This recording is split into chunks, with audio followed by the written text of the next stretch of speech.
He never imagined that walking through his front door early, one quiet Tuesday afternoon, would change everything he thought he knew about his family and the world around him.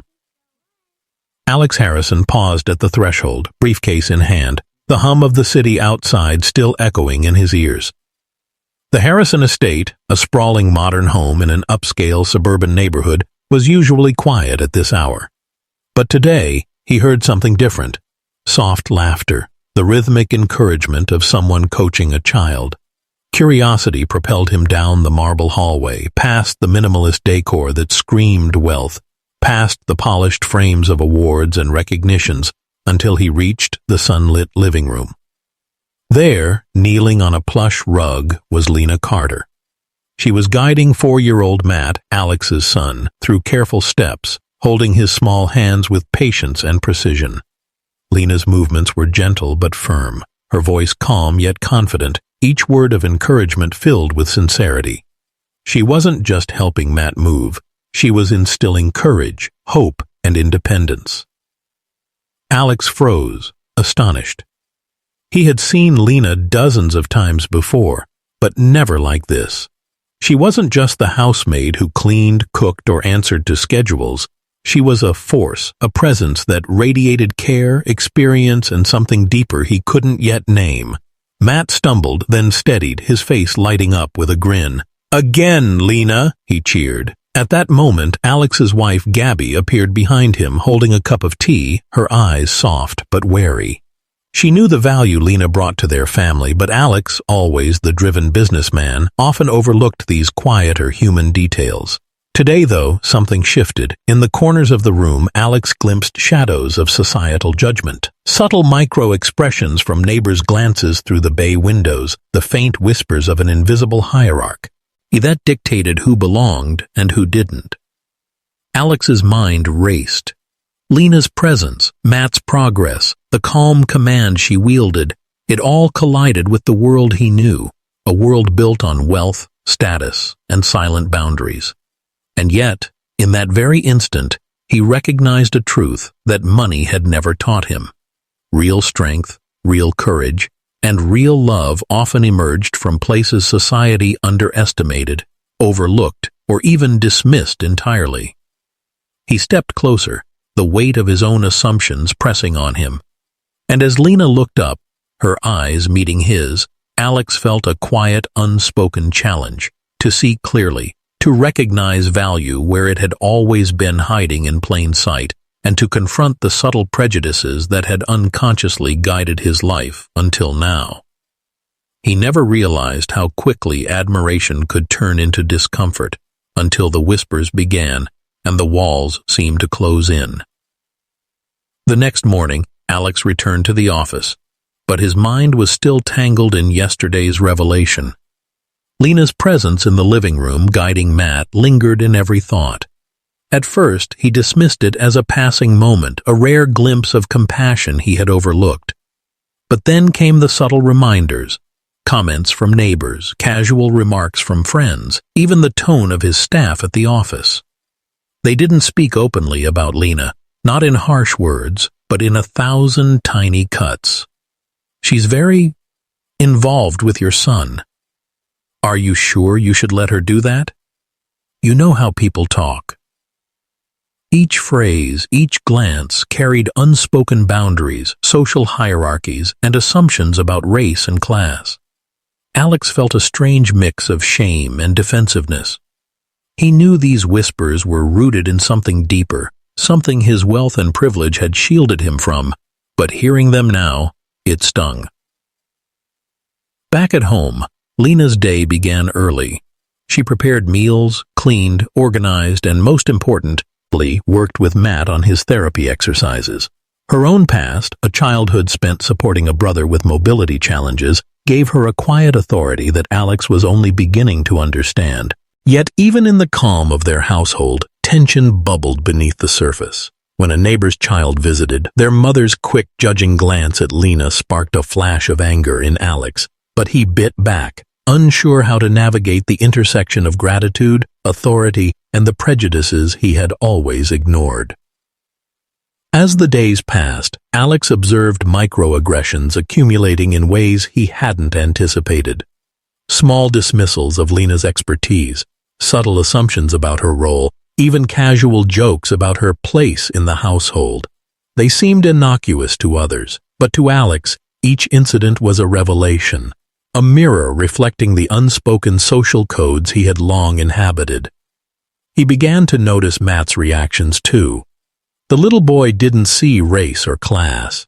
He saw patience, love, and guidance. But in the adults around them, Alex could feel the tension radiating like static electricity, a social force trying to impose boundaries on something innocent and pure.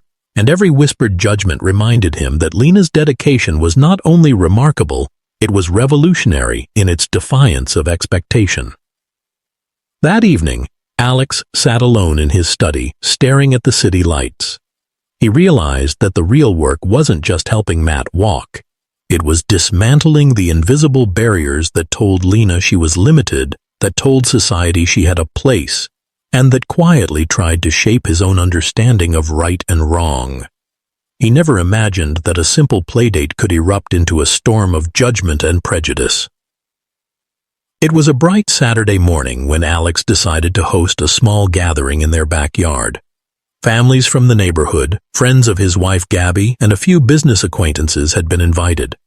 Matt was excited, bouncing in his little walker, eager to show off the exercises Lena had taught him. Lena moved with quiet confidence, guiding him through each step, her presence commanding respect, though not everyone was willing to give it. The first signs of tension came almost immediately. A neighbor, dressed impeccably but with an icy smile, leaned toward another parent and whispered, "Do you see her? The maid, right? Helping him like she owns the place?" The words, soft and seemingly insignificant, sliced through the air. Alex felt a sudden heat rise in his chest, his fingers tightening around his glass of juice. He wanted to respond, to defend Lena, but he also knew confrontation in public could spiral into chaos. Lena noticed it too, but she didn't falter. She smiled at Matt, kept her voice steady, and continued the exercises. Yet, every subtle scoff, every sideways glance, every unspoken doubt cast on her abilities gnawed at the atmosphere. Alex watched as microaggressions multiplied like shadows, another neighbor joking about her background, a friend raising an eyebrow at her competence, even subtle comments about the family allowing a black woman so much influence in their household. Matt's laughter, pure and unfiltered, became a small island of warmth amid the cold scrutiny. But Alex couldn't ignore the undercurrent of bias. It was everywhere, unspoken yet unmistakable. He felt a growing knot of anger and guilt. For years he had built his life on control, on appearances, on the idea that wealth could shield him from discomfort. But here, right in his backyard, he faced a reality money could never touch. The persistent, invisible barriers society placed on someone like Lena. A confrontation finally came in a whisper-turned question from one of Gabby's friends. "Are you sure she's qualified to do this with Matt? I mean, really?" The casual tone made it sting all the more. Alex's jaw tightened. Lena glanced at him briefly, her eyes calm yet imploring. She didn't need him to answer. Her work spoke for itself. But the weight of the question hung in the air, unrelenting, a challenge to everything Alex had taken for granted about trust, expertise, and the assumptions woven into social hierarchies. By the end of the morning, the playdate was over, but Alex felt unsettled. He realized that these were not isolated incidents. They were the tip of a much larger, persistent iceberg of prejudice, quietly shaping perceptions, subtly dictating behavior, and challenging the courage required to truly see someone for who they were. He never thought a simple trip to the community center could make him feel powerless, angry, and ashamed, all at once. A week later, Alex took Matt and Lena to the local pediatric therapy session that the center offered for families. He expected a routine visit, something safe, structured, and familiar. Instead, he walked into a room buzzing with subtle tension. Parents whispered as Lena guided Matt through exercises. Their glances weren't cruel, but they carried doubt, suspicion, and an unspoken hierarchy that Alex had never confronted so directly before. One mother approached, her voice syrupy, her smile tight.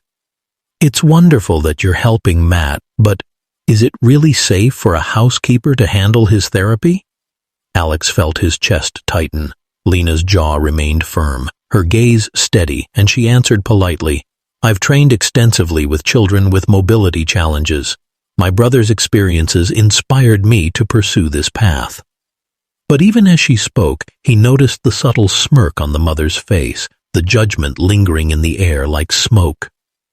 Matt, blissfully unaware, followed Lena's instructions, his small legs straining but steadying, each step a triumph of courage and resilience. Alex watched his son, the pride swelling alongside a growing frustration. How could the world so easily discount Lena's skill, her dedication, her humanity, because of a single factor she had no control over, her race? The microaggressions multiplied. Another parent made a joking comment about Lena's position in the household. A therapist who should have been neutral subtly questioned her methods.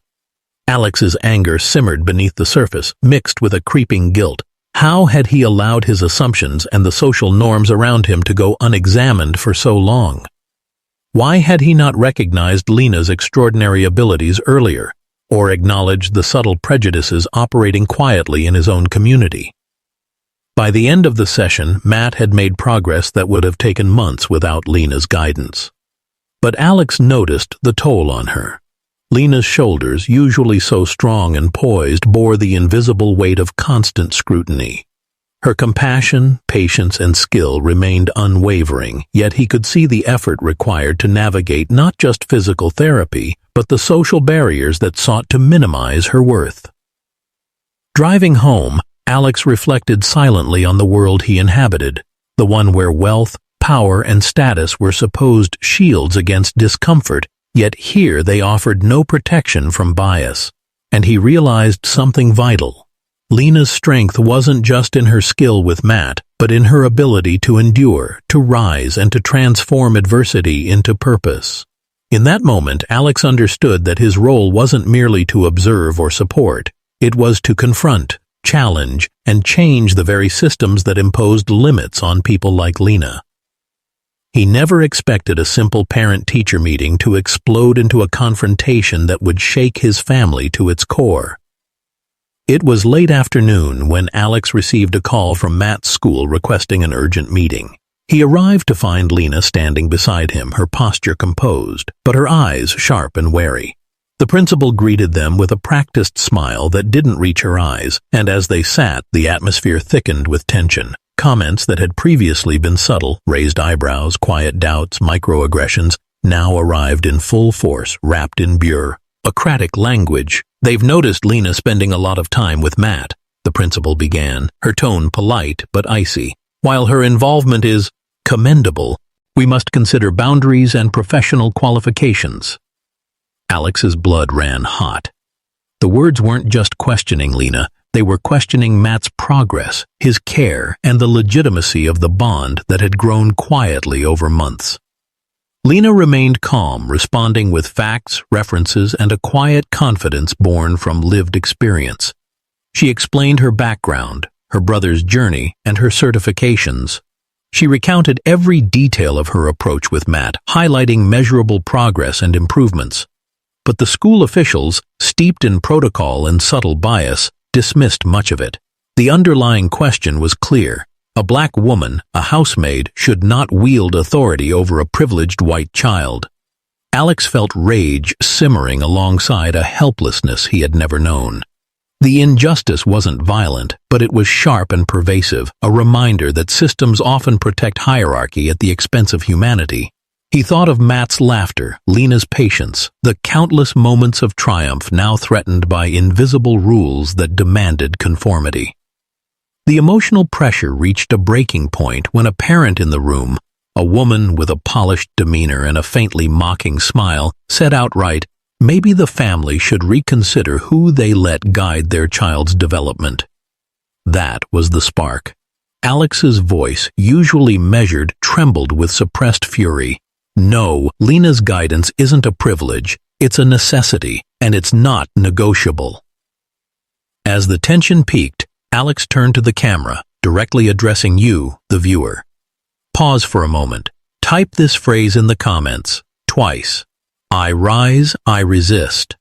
Let it remind you that transformation starts when we reject control that limits identity. Do it now, twice. Say it with me. I rise, I resist. I rise, I resist.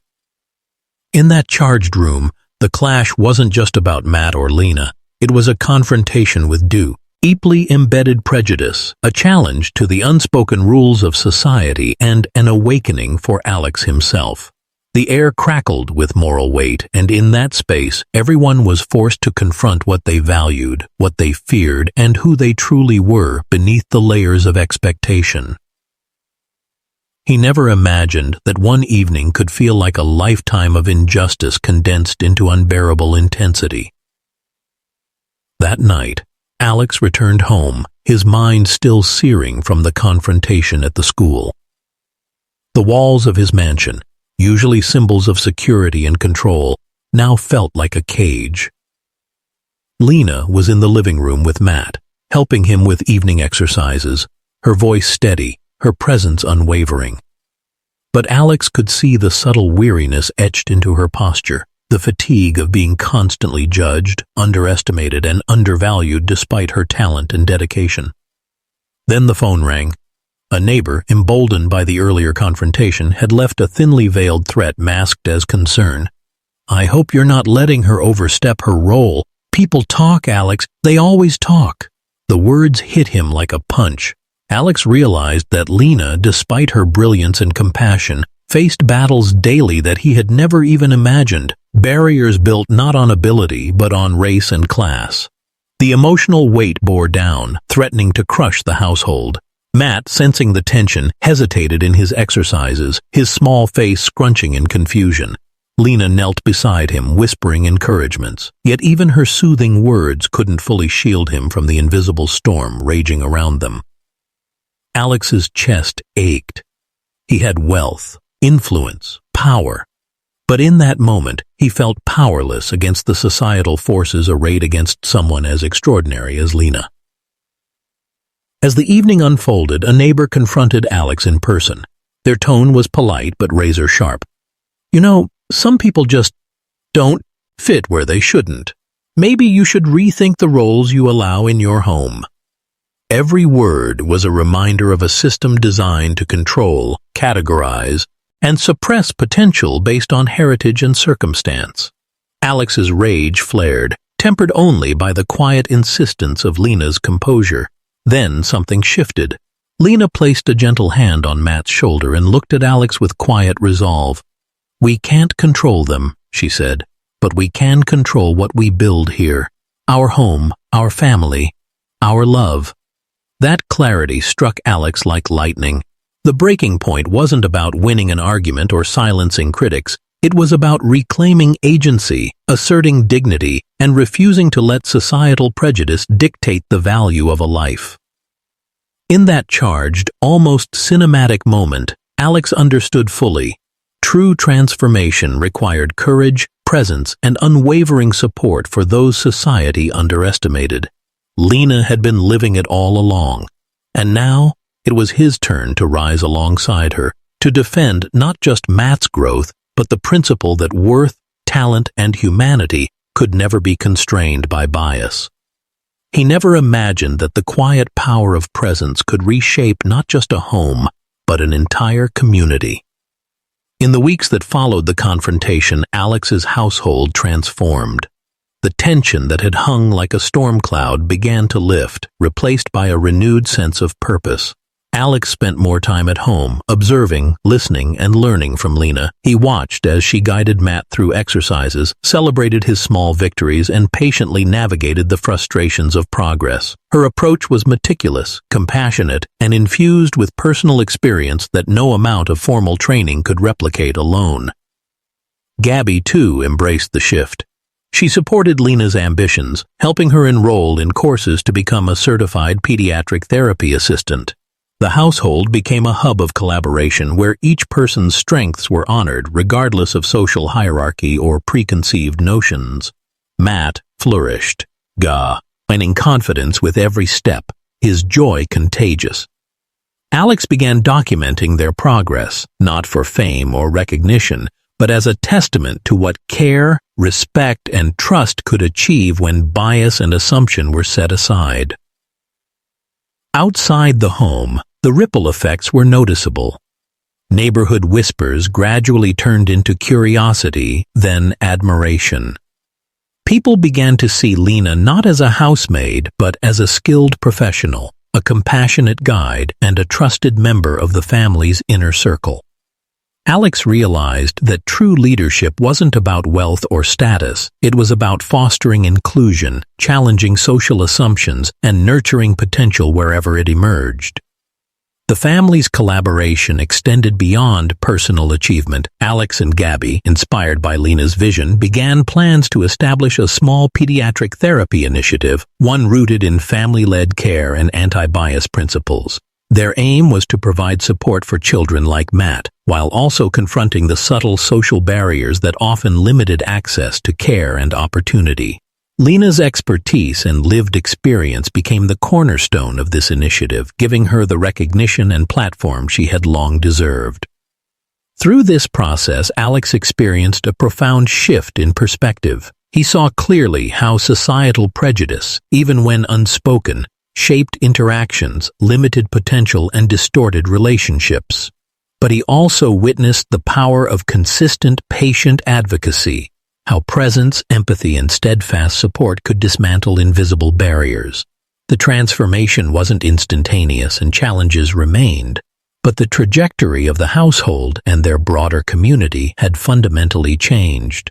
He never expected that one act of recognition could ignite a movement of change far beyond his own home. Months passed, and the Harrison household had become a beacon of collaboration, growth, and inclusion. Matt, once dependent on crutches, was now taking confident, independent steps, his laughter echoing through the home like a celebration of triumph. Lena, now a certified pediatric therapy assistant, worked tirelessly, not just with Matt, but with other children in the community, bringing her knowledge, compassion, and lived experience to families who had often been overlooked or underestimated. The ripple effects of their efforts reached beyond the walls of the mansion. Families in the neighborhood, once skeptical or dismissive, began to engage, ask questions, and learn. The school that had doubted Lena's methods invited her to lead workshops on inclusive therapy practices. Alex and Gabby, standing alongside Lena, realized that their initial private journey of recognition and justice had grown into a public mission, creating spaces where children's potential was nurtured, families were empowered, and bias was actively challenged. Even the community's perception of Lena shifted dramatically. The same neighbors who had once whispered doubts now approached her with respect and curiosity. They asked about her training, her experiences, and her vision for the future.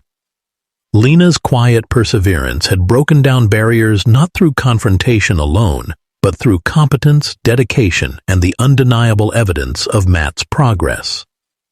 Alex reflected on the journey, recognizing the profound lesson in human resilience and allyship. Wealth and privilege had given him resources, but it was empathy, courage, and the willingness to confront uncomfortable truths that produced transformation. Lena's presence had not only changed Matt's life, it had reshaped an entire family's values, challenged entrenched prejudices, and created a model for inclusive leadership. By the end of this chapter, the Harrison family, alongside Lena, had laid the groundwork for the Beacon of Hope Pediatric Therapy Clinic. It wasn't just a facility. It was a movement, a statement, and a living example of what happens when humanity and recognition triumph over bias. Their combined efforts reminded the community and themselves that real change begins with seeing, valuing, and investing in potential, no matter the societal labels imposed. Alex sat on the porch that evening watching Matt run across the lawn, his laughter mingling with the warm breeze. Lena, standing nearby, observed quietly, her expression calm but filled with pride. The house, once a place defined by wealth and appearances, had become a sanctuary of growth, trust, and purpose. Alex understood now that true power wasn't in money, titles, or control. It was in presence, advocacy, and the courage to confront uncomfortable truths about bias, privilege, and societal expectation. Reflecting on the journey, Alex realized that every microaggression, every whispered doubt, and every challenge had been an invitation to awaken, to see the humanity in those society had underestimated, to recognize potential where it was ignored, and to act with integrity and courage. Lena's quiet strength had revealed what true leadership looked like: compassion married to competence, persistence tempered by humility, and advocacy rooted in love.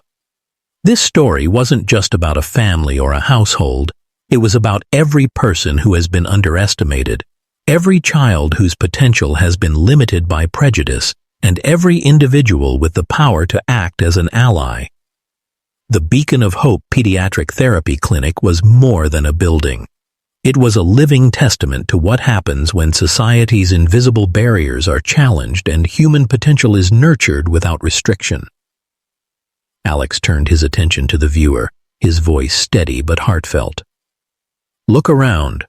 How often do we ignore the extraordinary people in our lives because of labels, assumptions, or silent hierarchies? Today, I challenge you to see differently, to act boldly, and to recognize the value in those who may be overlooked. Share your stories, lift others up, advocate, resist the quiet forces that limit potential. The sun dipped below the horizon, casting long shadows across the yard. Matt's steps were steady, Lena's guidance unwavering, and Alex's perspective forever changed. In that simple, profound truth lay the message. Transformation begins not with confrontation alone, but with seeing, believing, and standing alongside those who have always had the strength to rise. Remember, Alex concluded, the world changes when we choose to rise, resist, and recognize the power of presence.